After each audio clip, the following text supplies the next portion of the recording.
and welcome to Coffee with Kathy. As Christmas is getting closer, it's come to my attention that many folks are suffering maybe with the memory of a loss of a loved one at Christmas time, or difficult times, and things aren't lining up the way we think they should at the holidays, where everything should be rosy and everything should be perfect. And Scripture is clear that we should comfort one another with the comfort that we've been comforted with. And so that's what I'd like to do with our time today. I recently had an experience with the Lord. It was very comforting and encouraging to me, and I just want to share it with you.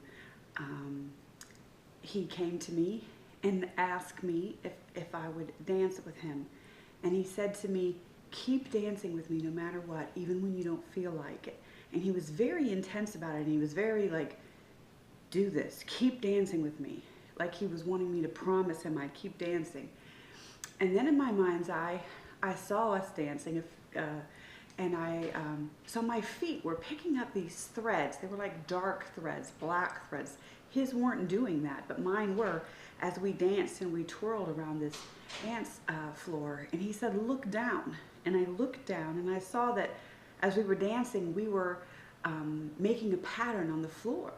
And that I was like weaving when I was picking up these threads as we were dancing, and we were making this pattern of this beautiful rose, but it did have some dark threads in it.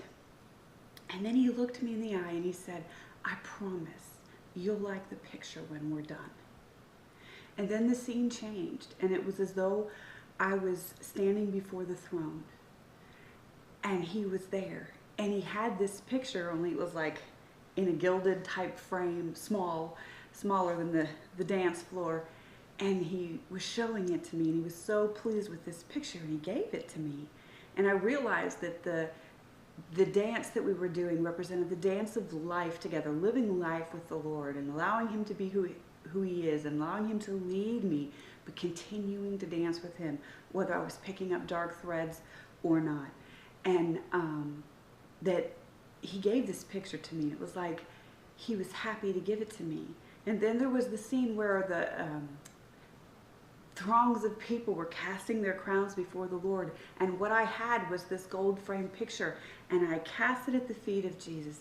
And he picked it up and he looked at me and he smiled and he said, "This is so precious to me. I'm going to hang this in a place where I can see it all the time." And I knew how happy he was that I kept dancing with him, and that together through life we had weaved this beautiful picture, and that it was precious to him. And so no matter what you're going through today, or maybe you're even remembering a difficult time from a season past, it's what we do with it. It's just shedding new light for me on count it all joy when you fall into various trials and tribulations, because he's overcome. It's like seeing the end and knowing that even though you might be in the midst of some dark threads, your whole life is a beautiful picture, and it's something you can give to him at the end. And so I just want to encourage you that he's pleased with your life. Just keep dancing with him no matter what. And in the end, I promise you, the way he promised me, you will like the picture you make.